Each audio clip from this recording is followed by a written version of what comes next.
mbote na biso banso balandi na biso magazine TV UK. Topesi bino mbote mingi lelo awa tokutami na kati na centre d'accueil Kimbangiste awa ezali na kasa vubu bino nyonso boyebi yango malamu mingi. Nazana esengo pamba te pembeni na ngai ezali na doyen moko ya fanfare. Batikali lisusu mingi te ba oyo babandaka penza mosala oyo tango biso na mikutu na mitobotami te solo na biso kutu na ezalaki te kasi doyen lelo papa Saïd oyo bino banso boyebi bino banso bosepelaka na ye tango ya kosalelaka biso libondela le 6 avril kuna na kati na tempelo kuna na nkamba tosepelaka na yango mingi. Lelo na yambeli bino awa na plateau ya magazine TV UK wete tokoka kosolola mwa moke kopose papa na biso mwa bituna moke na tina likambo etali le 18 mai oyo epesameli nde na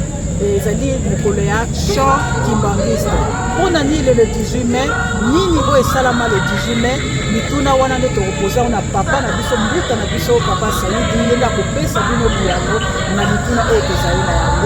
na yango na papa mbuta mbote na papa mbote mama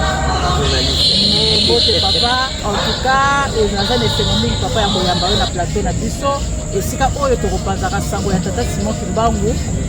kati na mokili mobimba à travers chaîne na biso ya magazine TV UK mpe tozali kosala collaboration na presse Kimbangiste na paroisse de Londres. Papa ndenge nauti koloba yo ozali moko badoyen oyo totitali na ye oyo abanda mosala na kati na fanfare Kimbangiste. Kasi liboso tokota na mituna na biso papa yo moko soko okoki se présenter na bandeko bazali kolanda biso papa Saïd azali nani nini oyo papa Saïd akosalaka na lingomba ya tata Simon Kimbangu po ete tokoka kobanda masolo na biso papa maluba epai na yo. Merci ndenge opesinga maloba ya solo biso tobandaki fanfare Kimbangiste tozalaki 12 musiciens wana 9 batika biso totikalaka biso misatu ngai papa Nzongo Martin na papa Masamba Mazare totikalaka biso misatu. Alors création ya fanfare Kimbangiste ezala mutuna biso tokoma pe toyebi yango ndenge nini ebandilaki makambo nini ezalaki wana makambo nini papa ngenda alobaki po miziki ekota na kati ya lingomba nyonso wana ngai nayebi yango. Alors voilà ndenge papa yo lobi kotikala misato na kati na bamusicien oyo vraiment babanda likambo yango na ye moko papa jange na kotima ntango azalaki nano na kati na biso na biso banso ete papa jange na azali kati na biso na kati na papa Simon Kimbangu kiangani likambo ya le 6 juin ntango mosusu tokoki kosolola yango mbala nsima kasi likambo mpenza papa Saïd oyo tongi tolobela ezali likambo ya le 18 mai likambo etali Jean Kimbangiste ndenge ebandela na kati na lingomba na biso oyebisa biso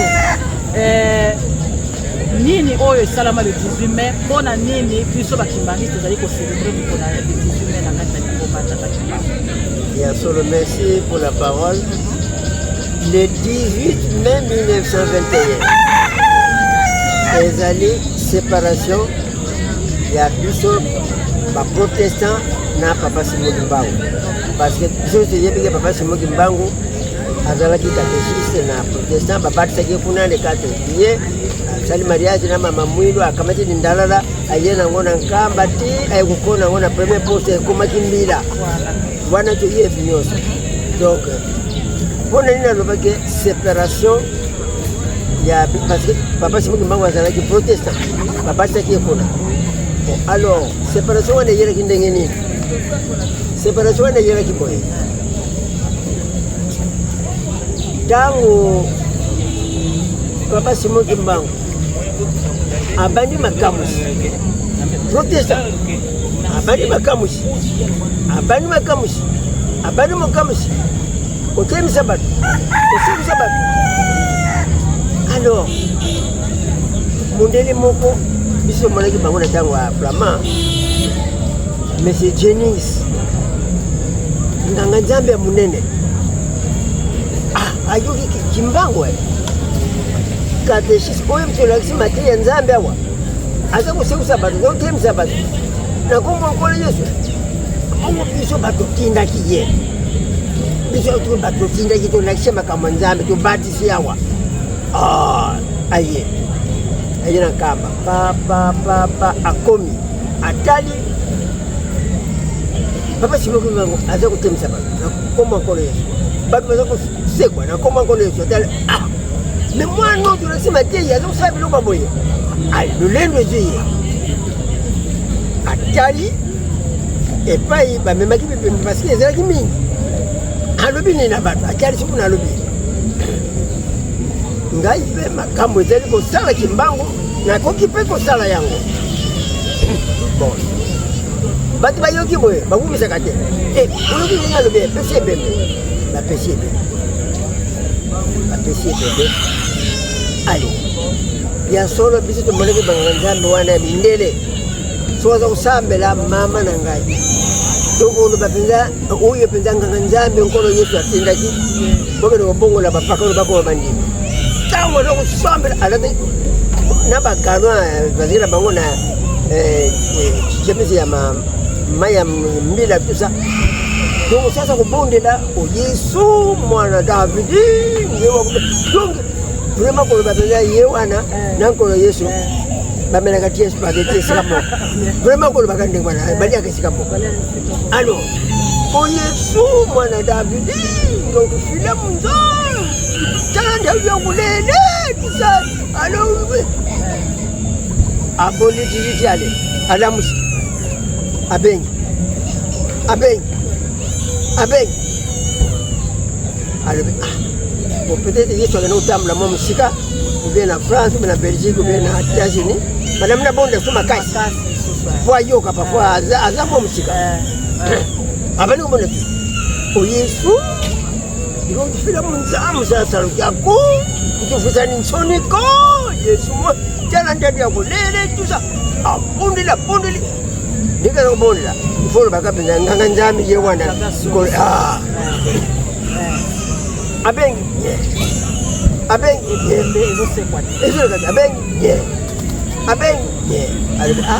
naishuwe kala kana nganga nzambe likamaliyo alingo pesa response amona kusana ndenge nini moninga na bango wana oya apesa kama makambo weza na makambo ke no baka boye o le kana yo kaka moninga na bango na satana to baka boye akali batu bameli bebe omoni nazali kolamu saye aningi na ye kolamu kate kala nganga nzambe munene kabaka te nganga nzambe bamindele no vraiment no kala mukuta ndenge wana omoni nazali kolamu saye kasi aningi na ye kolamu kate akukina kamata ale tiani makamati bakena kwa sababu akebo como nena noboy papa alamuki alamuki donc soni siko tulakana makodo na yebite jeninse akakuzonga na vula kuna na ngombe lutete ale kimbangu no cheche no cheche kimbangu atokende eze kukulangana no cheche no cheche kimbangu no cheche akei avwane na vula kuna atali bwana sunya boni kamunini alors na voyez vous savez le 21 banani babandaki chorale batu boni voilà bon na 21 batu mwambe babandaki chorale huit personnes bana mibali motoba 6 bana basi mibali kombo na bango yango monsieur Dani yetikisha na bango. Deuxième, papa qui solo que les Charles à l'âge de 7 ans, mwana chorale. Papa Zola Emile, mwana chorale. Papa Nziama, mwana chorale. Papa Lucieta, mwana chorale. Papa Mukoko, mwana chorale. 6 wana, bamibali bangu wana. Yebi histoire tena Mukoko. Tangu kamatega aviona papa da nyenda tokena Kisangani. Tokome na Kisangani, tokome na Bafwasende, tomoni papa da nyenda la kizo. Omoni tena mtoto wake Nzemba alibosi yeyo Mukoko. Bakunda cimetière na Bafwasende. Hakuna musala nzambe za pasi bakangi bango mamikala tata basu bakena dowa ye akena Kisangani éparpillé comme ça mais ya kufelaki na Kisangani papa mukoko Jean oya toki nzembo liboso wana ezaki na nini papa ta 78 na 78 tango tokamataki avion tokena Kisangani alors tokomena bapoisende papa nakina l'hôpital omoni esika bakondaki mutu atwaki nzembo liboso mukoko Jean cimetière na bapoisende amakesa malungini nuvuatenwaninwa kwa Yesu nosambulwa nuvuatenwaninwa mwanda wosa kunosambula muna moko mamvuluzi mbenyosa kunufinama kanukita kesanga nosamba kwa nzambi yose Yesu waye kwele kakoma bana tipenga mali basole niza bakuplebele alors Alexis biso ye mutu wake nje mali baso akunda mana bafwasende cimetière to mona kyango babada ngina research bana mibale ya basi bwana sisi natanga ke sisi mibale na mibale ya basi bon mibale ya basi bangoyo kombo na bangoyo yangoyo Mama Ntombo Celine 7 8 Mama Mikala Mandome bango batu babariki korale alors jangu jenisi akene na vula korale zebaliko ya munene baliko ya munene moni ni papa kisongole chanda alaje sina parce que papa dengenda zaki mwana mke 3 ans bon papa yangu 5 ans ndomona mutu zaki la je avance alors korale zaki ya munene sikoyo tuko kenosomba barake ya nzembo na ba protestant parce que vous avez ba protestant bakei papa bakomi na vula kuna bayo nini ndio kusoma babuku ya nzembo pesa bangombo wa voilà bo ozela manuka wadana babuku jeningis awo kuchikona sima banani watu mo batu babuji kamba bosani bayo kusomba babuku ya nzembo alibia nazwi bawo alors aya bino bahuti wapi oto huti kama oye kusala nini awa oto kusoma buku ya nzembo bino batu ya Kimbangu